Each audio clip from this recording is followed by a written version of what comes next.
तो मैं कोशिश करूंगी कि अपनी बात जो है समय सीमा के अंतर्गत ही खत्म करूं।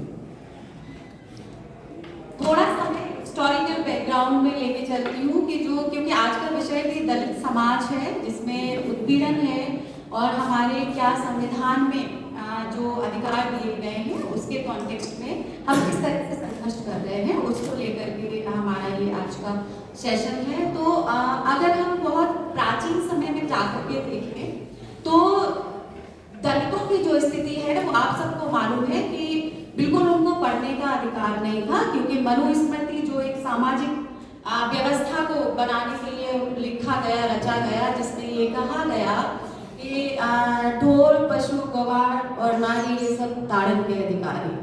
तो अगर हम महिलाओं के कॉन्टेक्स्ट में बात करते हैं तो हमें कुछ नाम दिखाई देते हैं जो हम पढ़ते हैं कि जिसमें गार्गी हैं, अपाला हैं, घोषा हैं, जो ये कहा जाता है कि महिलाएं तो बहुत शुरू से ही पढ़ती रही हैं। तो इन नामों के अलावा अगर हम देखें तो लंबे समय तक हमें कोई और नाम नजर नहीं आता है, लेकिन ऐसे बहुत सारे इंसिडेंट हैं, घटनाएं हैं जहाँ पर ऐसा हम पाया गया है कि दलित जैसे ही कहीं पढ़ने की कोशिश करते हैं या उन्होंने कोशिश की है तो ये कहा गया है, ऐसे फरमान सुनाए गए हैं कि उनके कानों में जो है शीशा पिघला करके डाल दिया जाए जिससे कि वो उनको जो वेदों का जो उच्चारण है वो भी सुनाई न दे। तो इसी बात से ये एहसास होता है कि जो दलित समाज जो हमारा रहा है वो कितना वंचित रहा है, खास करके शिक्षा से।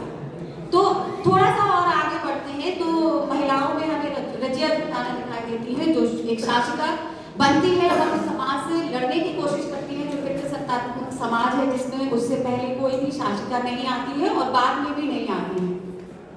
लेकिन जब हम आज के 20वीं और 21वीं सदी की हम बात करते हैं तो उस समय भी स्थिति कोई ज्यादा सुधरी हुई हमें नजर नहीं आती है, क्योंकि जो पितृसत्तात्मक समाज है उसमें महिलाओं की स्थिति अभी भी दोयम दर्जे की है।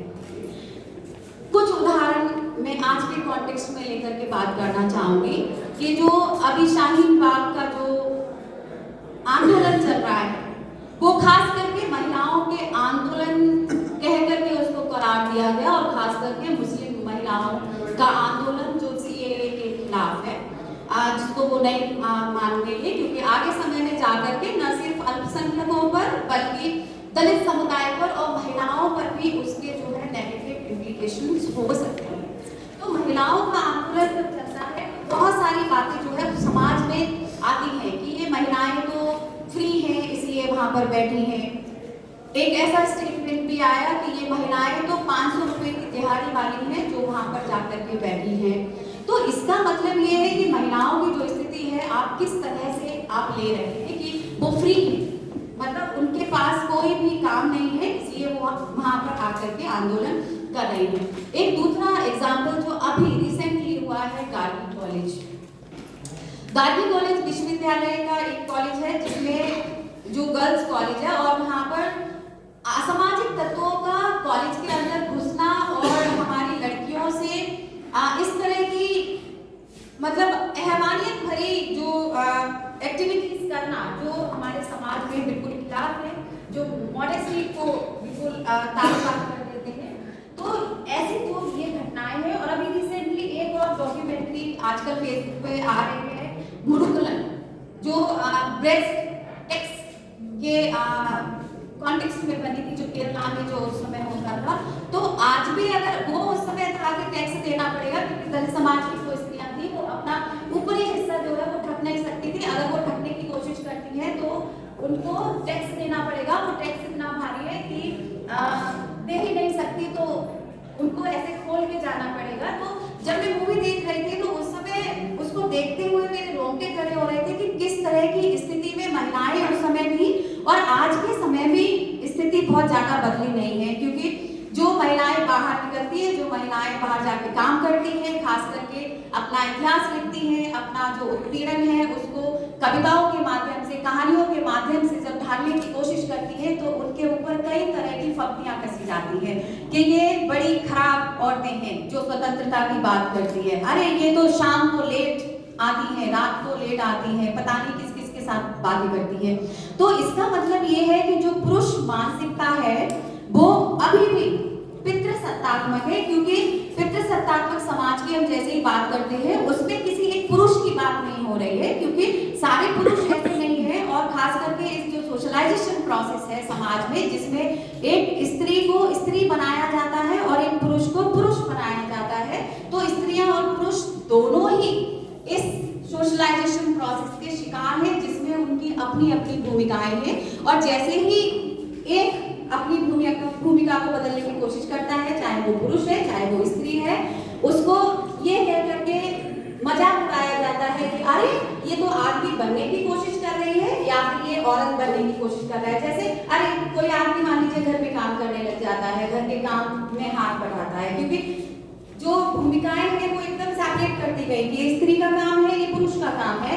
और उसमें पुरुष जैसे ही वो स्त्री भूमिका जो निभाने की कोशिश करता है, इसको सहयोग माना जा सकता है कि क्योंकि एक औरत भी, क्योंकि कल भी बहुत सारी बातें उठी कि जब दोनों वर्किंग है और जब वो घर पर आते हैं तो आप डिफरेंस इस तरह से समझ सकते हैं कि औरत तो सीधा अपना बैग रख के वो कमरे तक भी नहीं जाती है, बाहर ही ड्राइंग रूम में ही बैग रख के सीधा किचन में चली जाती है कि जो भी चाय बनानी है, जो भी करना है। पुरुष जब आता है तो बैग रख करके वो किचन में नहीं जाते, वो अपना कुछ काम करते हैं, जो भी है, मतलब दे फील रिलैक्स्ड। तो जो ये भूमिका जैसे करते हैं, तो ये तो बीवी का गुलाम है कि ये तो ऐसे कर रहा है। तो इसका मतलब ये है कि पुरुष और स्त्री दोनों ही इस पितृसत्तात्मक जो समाज है उसके शिकार है, जिसको हमें बदलने की जरूरत है। तो जो दलित साहित्य है, खास करके जो स्त्री साहित्य है, दलित स्त्री साहित्य है, उसमें उत्पीड़न है, उसमें जो पुरुष सत्तात्मक समाज से लड़ती हुई स्त्रियों की कहानियां हैं, जिसमें वो अपने स्वर को रेखांकित करना चाहती है कि हाँ ये घटनाएं घट रही हैं हमारे साथ। उसमें जो ये जाति व्यवस्था है उसके खिलाफ एक रेजिस्टेंस दिखाई देता है। सुशीला टॉमकरे की अगर हम बात करें तो उनकी जब आप ऑटोबायोग्राफी पढ़ेंगे तो उसमें जो कास्ट जो जाति व्यवस्था है उसमें से एक छोटा सा एग्जाम्पल मैं देना चाहती हूँ कि जब वो ये कहती है कि ऐसे तो सब लोग हमारे जो साथी हैं, डिपार्टमेंट के जो साथी हैं, वो सब कहते हैं कि हम तो जाति व्यवस्था को बिल्कुल भी मानते नहीं हैं, हम तो आपके साथ बैठते हैं, खाते हैं। तो वो अपने घर पर अपने साथियों को इनवाइट करती है कि आप लोग आइए और हमारे घर पर चाय पीजिएगा। तो जब वो सबके लिए लेके आती है चाय और नाश्ता लेके आती है, तो सब उनके जो साथी हैं वो कुछ न कुछ बहाना बना देते हैं कि आज मेरा व्रत है, कि आज मैं खा नहीं सकती हूँ, तो कोई भी नहीं खाता है। तो इस तरह मतलब आप बातों से तो ये है कि हम सब एक जैसे हैं, हम सब समान हैं, जाति व्यवस्था है कि नहीं, लेकिन ये मानसिकता में हमारे खून में जो जाति व्यवस्था रच गई है, बस गई है, उसको हमें तोड़ने की जरूरत है। और इस को तोड़ने के लिए सबसे बड़ा जो हथियार है वो है हमारा संविधान, जो डॉक्टर भीमराव अंबेडकर जी ने बनाया। और ये भी कहा जाता है, जैसे अभी एक साथी हमारे बोल रहे थे, इससे पहले जी बोल रहे थे कि जब संविधान बनाया गया तो उसकी जो कॉन्स्टिट्यूएंट समिति थी उसमें 7 लोग थे, 7 अब उसमें से 7 लोगों की भूमिका जो रही वो किसी न किसी वजह से नगण्य रही और पूरा जो दारोमदार रहा वो बाबा साहब पर ही बनाया गया। और जिसमें ये रिजर्वेशन वाला जो कॉन्टेक्स्ट है, इस पर जैसे ही बात शुरू होती है वो हमारे सभी साथी जो नॉन दलित साथी हैं खास करके, उनके चेहरे पे, उनके माथे पे एक अजीब सी शिकन आ जाती है कि ये क्यों है, ये रिजर्वेशन खत्म होना चाहिए। लेकिन वो ये कहना भूल जाते हैं कि इतने लंबे समय का जो इतिहास रहा है उसमें एक जो दलित समाज है, जो महिला समाज है, उसको शिक्षा से पूरी तरह से वंचित रखा गया है। तो अगर उसको माना जाए और आज के समय को माना जाए तो वो एक लंबा सा गैप है जिसको भरने के लिए ही अभी भी रिजर्वेशन की जरूरत है, आज के समय में जरूरत है। तो रिजर्वेशन जो है वो नेगेटिव एस्पेक्ट नहीं हो करके एक पॉजिटिव एस्पेक्ट है, क्योंकि बाबा साहब समानता की बात करते हैं, लेकिन वो उससे पहले ये भी कहते हैं कि समानता लाने के लिए समता लाना बहुत जरूरी है, इक्विटी। तो वो समता तभी आएगी जब जो हमारे समाज में जो लोग पीछे छूट गए हैं, पीछे रह गए हैं, उनको आप अपॉर्चुनिटी प्रदान करें। क्योंकि हमारा संविधान जो है वो अगर आर्टिकल 14 की बात करें तो कहता है all are equal before law. इसका मतलब सब समान है। तो सब में सिर्फ अपर कास्ट या लोअर कास्ट या फिर महिलाएं नहीं है, ऑल मीन्स ऑल। लेकिन नेक्स्ट आर्टिकल में ये भी कहा जाता है आर्टिकल 15 में कि there is no discrimination based on caste, class, gender and religion. तो ये अपने आप में ही साबित कर देता है कि हमारे यहाँ पर जेंडर, कास्ट और रिलीजन के आधार पर भेदभाव है, जिसको दूर करने की जरूरत है। लेकिन जैसे ही नेक्स्ट आर्टिकल पर आते हैं 16 पर, वो समानता की, अवसर के समानता की बात करते हैं, इक्वल अपॉर्चुनिटी टू ऑल। तो ये कह करके एकदम से हम सब इस बात से पीछा नहीं छुड़ा सकते, खास करके जो हमारा शासक वर्ग है, कि सबको इक्वल अपॉर्चुनिटी मिल गई। कैसे मिल गई? अगर आपने बोल दिया कि सब पढ़ेंगे सब लिखेंगे, कैसे सब पढ़ेंगे लिखेंगे? उनके लिए स्पेशल प्रोविजन करना ही पड़ेगा, जो बिल्कुल भी कभी स्कूल नहीं गए। और आज भी हमारे बहुत सारे, सिर्फ ये ग्रामीण क्षेत्रों की बात नहीं है, आप हमारे दिल्ली के बहुत सारे स्कूल हैं, बहुत सारे एरियाज हैं, वहाँ पर अगर आप जाके देखेंगे, जो क्लस्टर कॉलोनी है, वहाँ पर आप बात कीजिए लोगों से, तो अभी भी उनके बच्चों ने स्कूल जाना शुरू नहीं किया है। अभी भी वो साफ पानी के लिए, टॉयलेट्स के लिए ऐसी समस्याओं से जूझ रहे हैं। तो आप ये भी देखिए कि जो दिल्ली के आसपास के जो इलाके हैं, वहां पर जो क्लस्टर कॉलोनी है, उसमें जो मैक्सिमम पॉपुलेशन है वो कौन से वर्ग की है?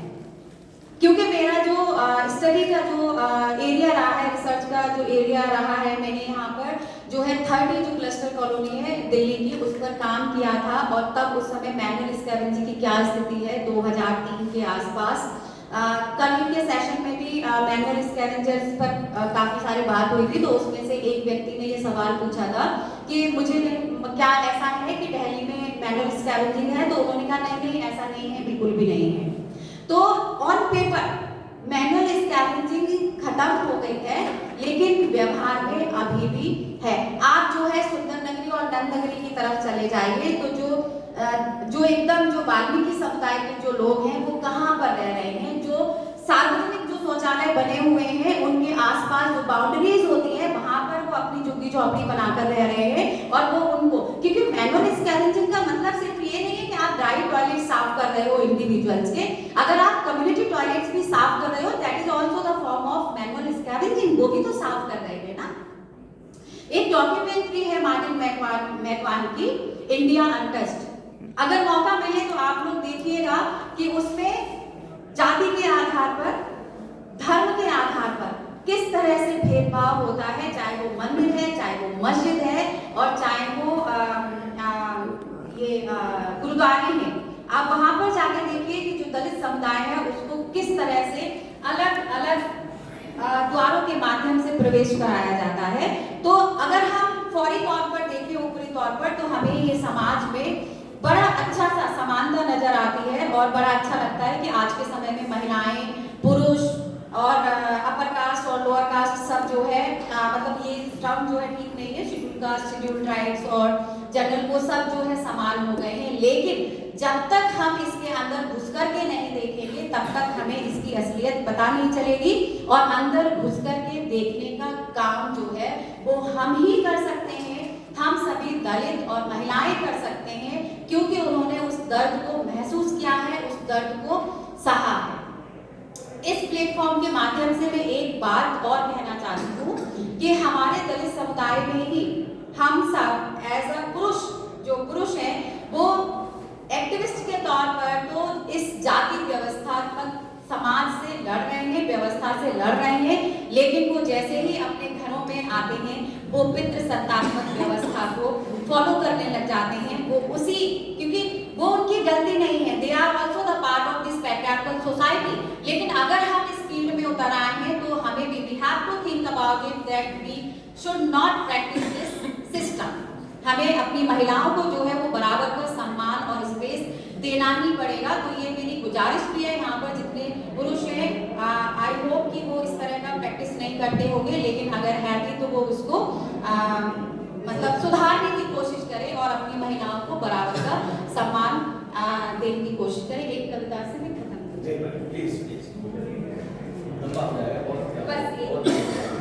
आज के समय में ही सबसे पराक्रमी लड़कियों का ब्याह हुआ बुज़दिलों से। यहाँ पे जो पुरुष के बारे में बात की गई है, सबसे पराक्रमी लड़कियों का ब्याह हुआ बुज़दिलों से। सबसे दबंग लड़कियां लड़ रही हैं कुश्ती आटे की परात से। सबसे दबंग लड़कियां लड़ रही हैं कुश्ती आटे की परात से।